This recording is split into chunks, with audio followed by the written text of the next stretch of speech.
Kaixo, Iñaki Itxasarreta nauzue. Une honetan Ikaselkar izeneko editorial batean lanean ari naiz.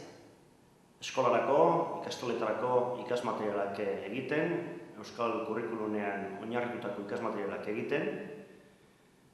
Aurretik urte luzetan Euskal Herriko Ikastolen Konfederazioaren zuzendaria izan naiz, eta Arizmendi ikastolak antolatu duen hitzaldi batean, esku hartzeko asmotan naiz.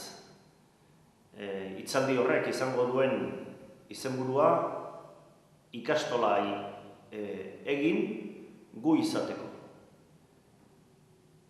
Izango da martxoaren 14an, Arimazubi aretoan, Arrasaten bertan, arratsean, arratsaldeko 6etan, hain zuzen ere, eta han bertan gutxura bera era hontako gai bat jorratuko dugu.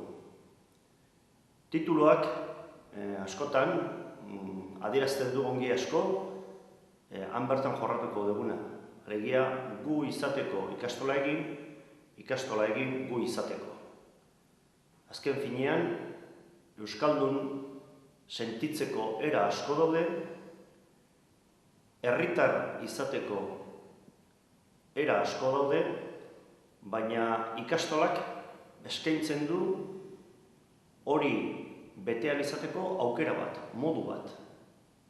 Alegia, herritar aktibo bat izatea, kolektibo batean sinistea, elkarrekin jardunda gure herria inguru giro honetan, inguru zabala handiago batean, Euskal Herrian eta mundu zabalean, nor izateko, gu izateko, ekintza, jarduera aurrera eraman behar dugula.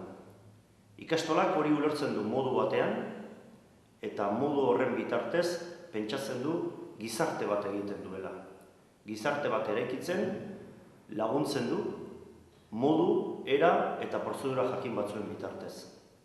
Hoxe da, datorren asteazkenean, hilak 14an, Arimazubi aretoan, jorratu edo eztabaidatu nahi dugun gaia.